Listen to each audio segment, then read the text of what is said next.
ಹುಡುಕ್ತಾ ಇದ್ರಿ ಒಳ ಮೀಸಲಾತಿದ್ದು ಏನಾಯಿತು ಅಂತ. ಸದ್ಯದಲ್ಲೇ ಮಾಡ್ತೀವಿ ಅಂತ ಹೇಳಿದ್ದೆ.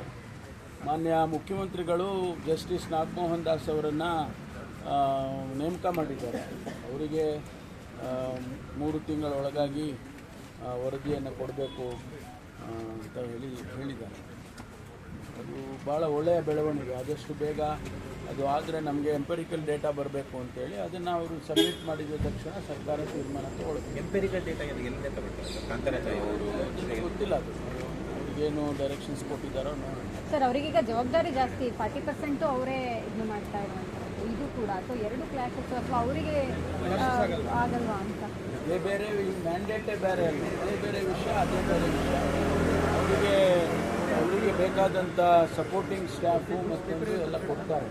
ಹಾಗಾಗಿ ಅವರು ಓವರ್ಲ್ಯಾಪಿಂಗ್ ಆಗೋದಂತೂ ಏನಿಲ್ಲ. 15%ಗೆ 17% ಸರ್ ನಿಗದಿ ಮಾಡೋದು ಗೊತ್ತಿಲ್ಲ ಇನ್ನು. ಏನವರು ಏನು ವರದಿ ಕೊಡ್ತಾರೆ ನೋಡೋಣ.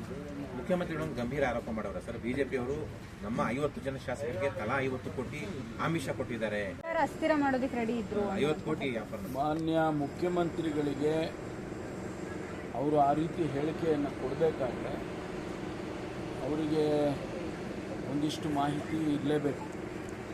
ಹಾಗಾಗಿ ಅವರು ಹೇಳಿರ್ತಾರೆ. ಅವರು ಹೇಳಿರೋದ್ರಲ್ಲಿ ಅರ್ಥ ಇದೆ.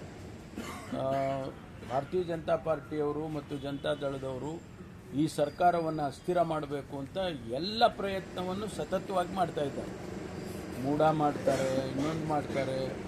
ಏನೇ ಒಂದು ಅವರ ಕಾರ್ಯಕ್ರಮ ಇದ್ದರೂ ಕೂಡ ಈ ಸರ್ಕಾರವನ್ನು ಅಸ್ಥಿರ ಮಾಡಬೇಕು ಅಂತ ಹೊರಟಿದ್ದಾರೆ. ಅವ್ರಿಗೆ ಅದು ಸಾಧ್ಯ ಇಲ್ಲ ಅಂತಲೂ ಕೂಡ ಗೊತ್ತಿದೆ. ಆದರೂ ಕೂಡ ಈಗ ಶಾಸಕರಿಗೆ ಆಮಿಷ ತೋರಿಸಿ ಅವರಿಗೆ ಇದೊಂದು ಒಂದು ರೀತಿಯಲ್ಲಿ ಇದು ಒಂದು ಹ್ಯಾಬಿಚುವಲ್ ಇದು ಆಗಿಬಿಟ್ಟಿದೆ. ಮಹಾರಾಷ್ಟ್ರದಲ್ಲಿ 42 ಜನರಿಗೆ ಅವರು ಹಣ ಕೊಟ್ಟು ಮತ್ತೊಂದು ಎಲ್ಲ ಮಾಡಿ ಅವ್ರನ್ನ ತಗೊಂಡ್ರು ಅಂತೇಳಿ ಅಲ್ಲಿ ಹೇಳ್ತಾರೆ. ಅದೇ ರೀತಿ ಅವರು ಸರ್ಕಾರ ಅಲ್ಲಿ ಕೆಡವಿದ್ರು, ಸರ್ಕಾರ ಮಾಡಿಕೊಂಡ್ರು. ಇಲ್ಲಿ ಹಿಂದೆಲ್ಲ ಮಾಡಿದ್ದಾರೆ. ಈಗಲೂ ಕೂಡ ಆ ಪ್ರಯತ್ನ ಮಾಡ್ತಾ ಇರ್ಬೋದು. ಮಾನ್ಯ ಮುಖ್ಯಮಂತ್ರಿಗಳ ಗಂಭೀರ ಆರೋಪದಲ್ಲಿ ಖಂಡಿತವಾಗಿ ಏನಾದರೂ ಮಾಹಿತಿ ಇರಲೇಬೇಕು. ಸದೃಢ ಸರ್ಕಾರವನ್ನು ಬೆಳೆಸುವಂಥ ಕೆಲಸ ಮಾಡ್ತಾರೆ. ಅದು ಜನ ತೀರ್ಮಾನ ಮಾಡಬೇಕು. ಜನ ಗಮನಿಸ್ತಾರೆ. ಇದನ್ನೆಲ್ಲ ಜನ ಏನು ಕಣ್ಮುಚ್ಕೊಂಡು ಎಲ್ಲವನ್ನೂ ತಗೊಳ್ಳೋದಿಲ್ಲ. ಒಂದೊಂದು ಸಾರಿ ಅವ್ರಿಗೆ ತಪ್ಪು ಕಲ್ಪನೆಗಳು ಬರ್ಬೋದು. ಆದರೆ ನಾವು ಕೂಡ ಜನ ಸಮುದಾಯದ ಮುಂದೆ ಹೋಗಿ ಹೇಳ್ತೀವಿ. ಅವ್ರನ್ನೇನು ಅಷ್ಟೊಂದು ಸುಲಭನಾಗಿ ಜನ ಒಪ್ಕೊಳ್ಳೋದಿಲ್ಲ, ತಿರಸ್ಕಾರ ಮಾಡ್ತಾರೆ. ಸರ್, ಈಗ ಸ್ವತಂತ್ರ 136 ಸ್ಥಾನ ಇದೆ. ಇವರು ಈ ರೀತಿಯಾಗಿ ಮಾಡ್ತಾ ಇರುವಂಥ ಕೆಲಸ ಆತಂಕದಲ್ಲೇ ಇನ್ನೂ 3 ವರ್ಷ ಅಧಿಕಾರ ನಡೆಸುವಂಥ ಪರಿಸ್ಥಿತಿ ನಿರ್ಮಾಣ ಆಗುತ್ತೆ. ನಾವೇನು ಆತಂಕ ಇಲ್ಲ, ನಮಗೆ ಆತಂಕ ಏನಿಲ್ಲ. ನಾವು ಅದನ್ನು ಎದುರಿಸ್ತೇವೆ. ನಾವು ಸರ್ಕಾರವನ್ನು ಅಸ್ಥಿರ ಮಾಡೋದಕ್ಕಾಗಲಿ ಸರ್ಕಾರ ಕೆಡೋದಕ್ಕೆ ಬಿಡೋದಿಲ್ಲ. ಅದರಿಂದ ನಮಗೇನದು ಅದರ ಆತಂಕ ನಮಗಿಲ್ಲ. ಆದರೆ ಪ್ರಜಾಪ್ರಭುತ್ವದ ವ್ಯವಸ್ಥೆಯಲ್ಲಿ ಈ ಥರ ಬೆಳವಣಿಗೆಗಳಾಗಬಾರ್ದಲ್ಲ.